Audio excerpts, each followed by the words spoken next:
الحمد للہ رب العالمین والعاقبۃ للمتقین والصلاة والسلام علی اشرف الانبیاء والمرسلین۔ باب الحث علی الخشوع فی الصلاۃ۔ باب عنوان ہے الحث، ترغیب دینا، ابھارنا۔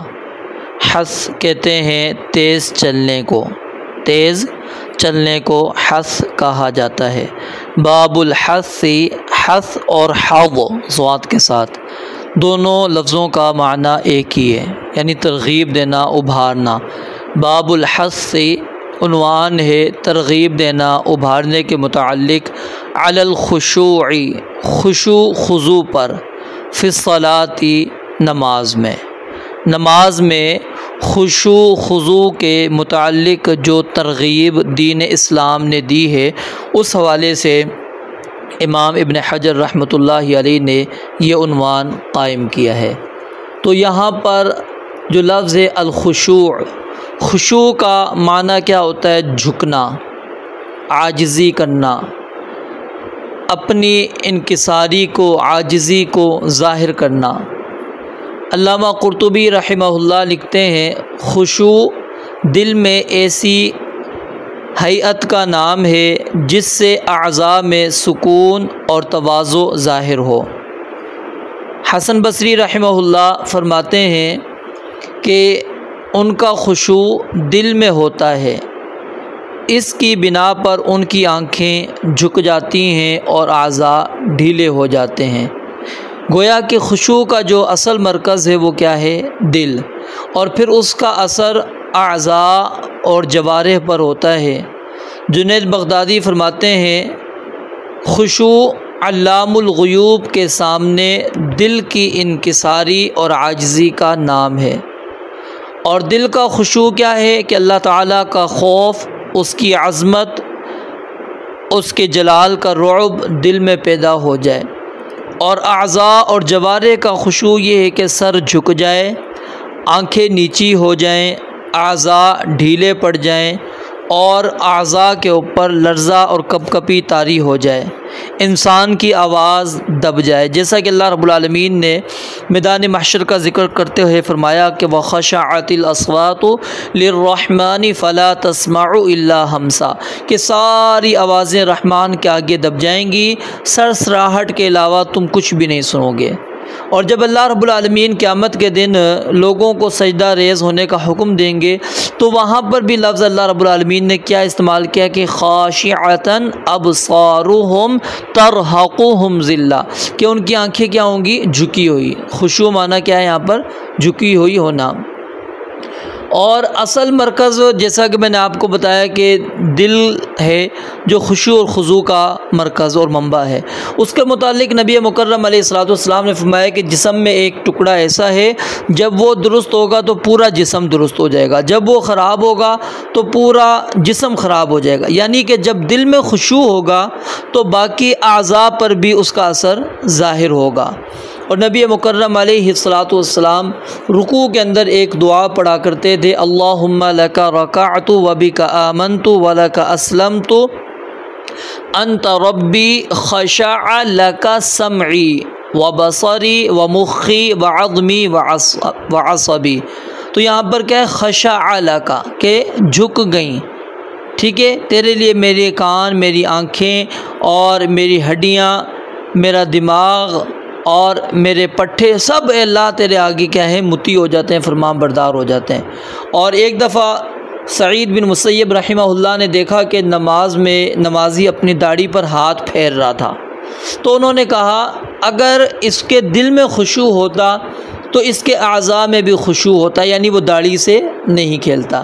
تو یعنی داڑھی میں کھیلنا وہ اس بات کی دلیل ہے، یا حرکات نماز کے اندر کر لینا یہ اس بات کی دلیل ہے کہ انسان کے دل کے اندر سکون نہیں ہے۔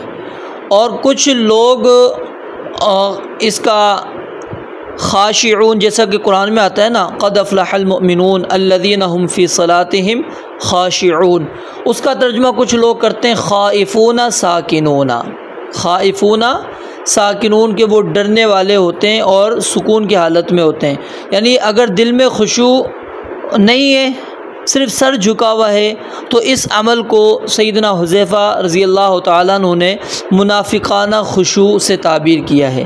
اور سیدنا عمر فاروق رضی اللہ تعالیٰ نے جب ایک شخص کو دیکھا کہ نماز کے اندر اس نے اپنے سر کو نیچے کیے ہوا ہے، تو انہوں نے کہا کہ اپنے سر کو کیا ہے اونچا کر لو۔ سر میں خشوع نہیں ہے، اصل خشوع کس کے اندر ہوتا ہے؟ دل میں۔ تو خشوع اور خضوع اس کی اللہ رب العالمین نے قرآن کریم کی بہت ساری آیات کے اندر انسان کو ترغیب دی ہے۔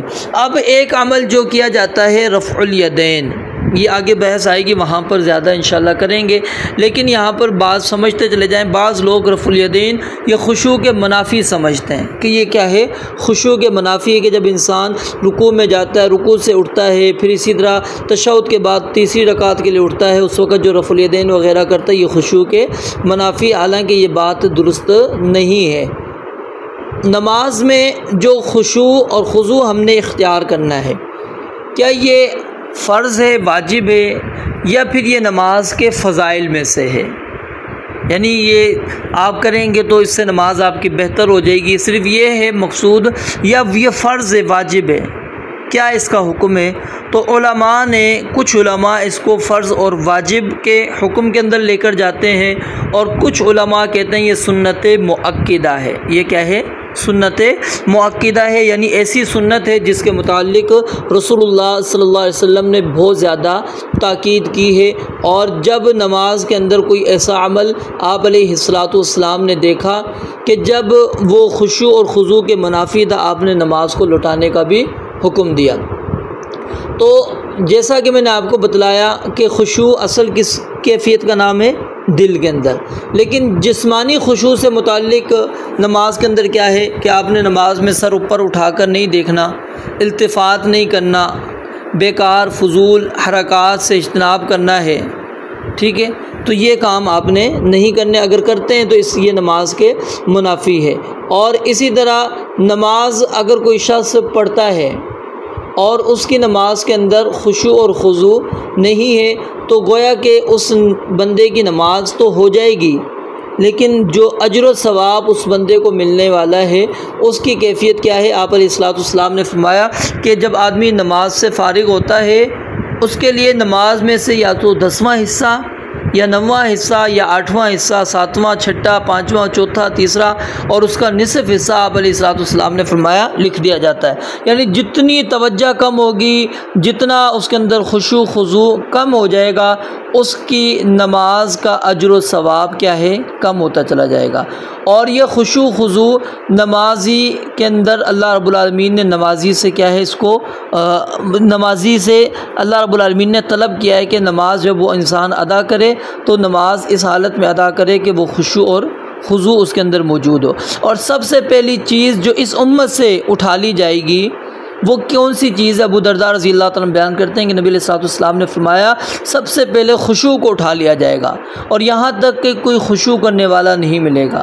سیدنا حذیفہ رضی اللہ تعالیٰ بیان کرتے ہیں سب سے پہلے دین سے جانے والا عمل خشوع ہوگا، اور سب سے آخر میں نماز میں پڑھنے والا نماز بھی پڑھنے والا نہیں ہوگا۔ کتنے نمازی ہوں گے جن میں کوئی بھلائی نہیں ہوگی، اور مستقبل قریب میں تم مسجد میں وہ کہتے ہیں جاؤ تو کوئی خشوع کرنے والا تمہیں نہیں ملے گا۔ عبادہ بن صامت رضی اللہ تعالیٰ نے فرمایا کہ ان قریب تم جامع مسجد میں جایا کرو گے اور وہاں کسی کو خشوع کی حالت میں نہیں دیکھو گے۔ اب میں اختصار کے ساتھ آپ کے سامنے وہ چند چیزیں بھی بیان کر دیتا ہوں جو انسان کے خشوع خضوع کو ختم کر دیتی ہیں، خشوع خضوع کو ختم کر دیتی ہیں۔ سب سے پہلی چیز بول و براز کی، جب انسان کو حاجت ہو تو پہلے وہ قضاء حاجت سے فارغ ہو پھر وہ نماز پڑھے۔ اگر اس حالت میں وہ پڑھے گا تو پھر اس کی نماز کی ساری توجہ جو ہے اسی کی طرف ہوگی۔ جب انسان کو بھوک لگی ہوئی ہو، کھانا سامنے موجود ہو تو پہلے کھانا کھا لینا چاہیے، اس کے بعد اس کو نماز پڑھ لینی چاہیے۔ اور اسی طرح جب نیند کا غلبہ ہو، انسان کو اونگ آ رہی ہو تو پہلے سو جانا چاہیے، اس کے بعد اٹھ کے نماز اس کو پڑھنی چاہیے۔ اور اسی طرح خشوع خضوع اگر ہم نماز کے اندر حاصل کرنا چاہتے ہیں، اس کا طریقہ کیا ہے؟ سب سے پہلی چیز کہ جب آپ وضو کریں تو پوری توجہ سے وضو کریں، اور دل کے اندر یہ فکر لے کر اپنے پاس آئیں کہ میں اللہ رب العالمین کے دربار کے اندر حاضر ہونے لگا ہوں، اور اس کے دربار میں حاضری کا پہلا مرحلہ کیا ہے؟ میں پاکیزگی اور طہارت حاصل کر لوں۔ ایک ایک عضو کو دھوتے ہوئے نبی علیہ الصلوۃ والسلام کے جو فرامین ہیں وہ ہمارے پیش نگاہ ہونے چاہیے کہ ہاتھ دھونا ہے تو کس طرح دھونا ہے، چہرہ دھونا ہے تو کس طرح دھونا ہے۔ پھر یہ بھی ذہن میں رکھنا چاہیے کہ یہ اعضاء میں دھوتا چلا جا رہا ہوں، اللہ رب العالمین مجھے گناہوں سے پاک صاف کرتے چلے جا رہے ہیں۔ پھر جب انسان وضو کر آ جاتا ہے، اس کے بعد نماز کے لیے کھڑا ہو تو نیت کا دل میں اظہار کر کے وہ اللہ اکبر کہہ کے نماز کو شروع کر دے۔ پھر وہ نماز عاجزی انکساری والی کیفیت کے سامنے وہ اس طرح عبادت کرے جس طرح کہ اللہ رب العالمین کو تم دیکھ رہے ہو، اور اگر اللہ رب العالمین کو تم نہیں دیکھ رہے تو کم از کم یہ ذہن میں رکھو کہ اللہ رب العالمین کی ذات تمہیں دیکھ رہے ہیں۔ تو یعنی اس انداز سے اگر بندہ مکمل توجہ کے ساتھ نماز پڑھتا ہے تو وہ اس کی نماز وہ خشوع خضوع کا باعث بن جائے گی۔ اسی طرح جو قرآن کریم آپ پڑھ رہے ہیں اس کو صحیح طور پر پڑھیں، آرام سے پڑھیں، اس کو صحیح طور پر ادا کریں، ان الفاظ کے اوپر غور کریں کہ آپ اپنی زبان سے کیا الفاظ ادا کر رہے ہیں، جو دعائیں آپ پڑھ رہے ہیں اس کے معنی مفاہیم کے اندر غور کریں کہ آپ اپنی زبان سے اللہ رب العالمین سے کیا مانگ رہے ہیں، اللہ تعالیٰ کی حمد و ثنا کس طرح ادا کر رہے ہیں۔ پھر جو نماز کے ارکان ہے اس کی ادائیگی کے اندر اطمینان، سکون، بالکل توجہ کے ساتھ، اور اس طرح آپ ارکان ادا کریں جس طرح کہ رسول اللہ صلی اللہ علیہ وسلم نے ہمیں نماز پڑھ کر سکھلائی۔ اسی طرح پھر نماز کے اندر جو وساوس آتے ہیں شیطان کی جانب سے، حتی الامکان اس سے انسان کو اجتناب کرنے کی کوشش کرنی چاہیے، اپنے آپ کو بچاتا رہے۔ وہ وسوسہ اگر شیطان ڈالتا ہے تو نبی علیہ الصلوۃ والسلام نے اس کا طریقہ بھی بیان کر دیا ہے کہ کس طرح تم نے اس کے وسوسے کو توڑنا ہے، تو وہ عمل ہم نے اختیار کرنا ہے۔ تو الغرض اور بھی بہت ساری چیزیں موجود ہیں جو انسان کے اندر نماز کے اندر خشوع خضوع کو ظاہر کر دیں گی، نماز کے اندر خشوع خضوع انسان کس طرح پیدا کر سکتا ہے۔ تو یہ عنوان کیا ہے؟ باب الحث علی الخشوع فی الصلاۃ، کہ نماز میں خشوع خضوع اختیار کرنے کی ترغیب۔ تو اس کا معنی میں نے آپ کو بتلا دیا اور اس کا حکم بھی میں نے آپ کو بتا دیا، نماز میں خشوع کا حکم کیا ہے۔ اب آئیے پہلی حدیث ہم پڑھتے ہیں اور اس حدیث پر غور بھی کرنا ہے، یہ آپ کو میں سمجھاؤں گا بھی کہ اس حدیث کا خشوع خضوع کے ساتھ کیا تعلق ہے۔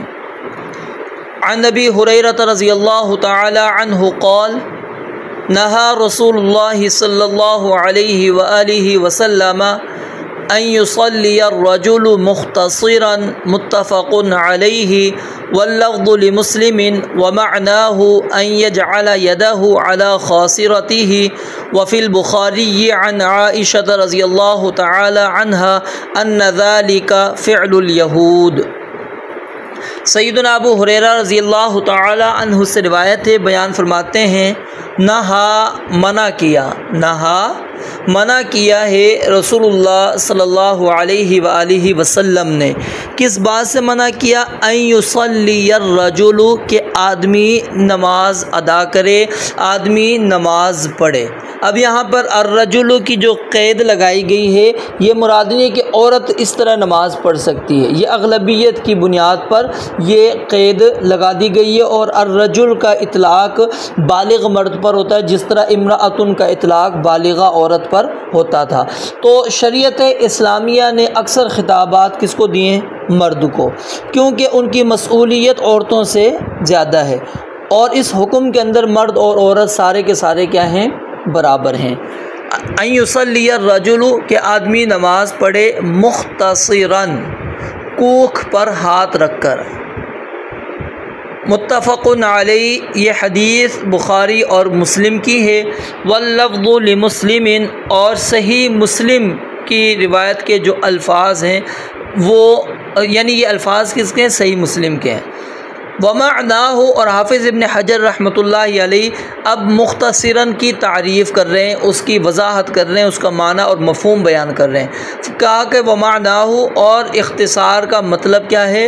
ان یجعل، یہ کہ رکھ دے، یدہ، اپنے ہاتھ کو، علی خاصرتہ، اپنی کوکھ پر، اپنی کوکھ پر۔ یہ پسلیاں جو ہوتی ہیں نا، پسلی سے نیچے والا جو حصہ ہوتا ہے، پسلی سے نیچے والا جو حصہ ہوتا ہے جہاں ہڈی نہیں ہوتی، جس کو پنجابی کے اندر وکھی کہتے ہیں نا، یہ جو جگہ ہوتی ہے اس کو کہتے ہیں خاصرہ، ٹھیک ہے، کوکھ، ان یجعل یدہ کہ وہ رکھ دے اپنے ہاتھ کو علی خاصرتی اپنی کوکھ پر۔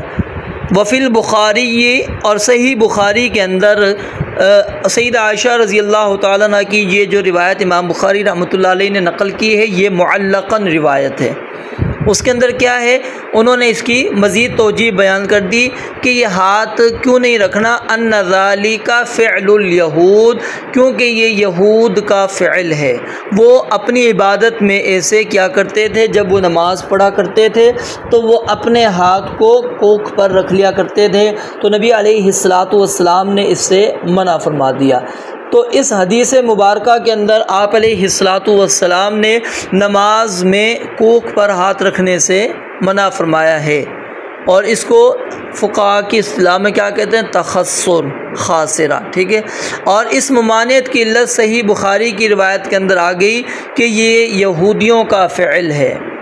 اب حدیث کی باب سے مناسبت کیا ہے، وہ بالکل واضح ہے۔ واضح کس طرح ہے کہ یہ حالت دل کی غفلت کی علامت ہے، کہ جب آپ اس طرح کھڑے ہوں گے تو گویا کہ آپ کا دل کیا ہے، غافل ہے، اور جیسا کہ میں نے آپ کو پیچھے بتا دیا دل غافل تو اعضاء بھی غافل، تو یہ حالت دل کی غفلت کی علامت ہے۔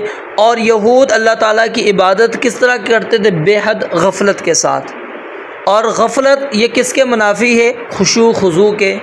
تو یہاں سے یہ حدیث کی باب سے مناسبت بالکل ظاہر ہو گئی کہ نماز میں خشوع کا تقاضا یہ ہے کہ ہم نے یہود کے اس فعل کو ترک کر دینا، اور دوسرا یہ یہود کے ساتھ کیا ہے، مشابہت بھی، اور یہود کی مشابہت سے بھی یہاں پر گویا کہ آپ علیہ الصلوۃ والسلام نے منع فرما دیا۔ تو یعنی اس حدیث کے اندر بالکل واضح طور پر آپ علیہ الصلوۃ والسلام نے اس عمل سے روک دیا جو نماز کے خشوع اور خضوع کو ختم کرتا، اور بعض علماء نے اس علامت کو یعنی ہاتھ اس طرح رکھنے کو تکبر کہا ہے، اور نماز پوری کی پوری کیا ہے، عاجزی، انکساری کا اظہار ہے، خشوع اور خضوع کا اظہار ہے۔ اور جو بندہ ہاتھ رکھ رہا ہے گویا کہ وہ متکبرین کے اندر اپنا شمار کر رہا ہے۔ تو اس لیے نماز کی حالت کے اندر خاص طور پہ، نماز کی حالت میں خاص طور پہ ممنوع ہے کہ انسان وہ اپنی کوکھ پر ہاتھ رکھ کر نماز ادا کرے۔ آپ علیہ الصلوۃ والسلام نے اس سے منع فرمایا ہے۔ اور جس نہی کا تعلق عبادات کے ساتھ ہوتا ہے وہ نہی حرام کے رتبے پر ہوتی ہے۔ وہ کس کے رتبے پر ہوتی ہے، حرام کے رتبے پر ہوتی ہے۔ اور جہاں تک نہی کا تعلق اگر انسان کے یعنی کہ اخلاقیات وغیرہ کے ساتھ ہوتا ہے، اس کو علماء کراہت کے معنی کے اندر لے کر چلے جاتے ہیں۔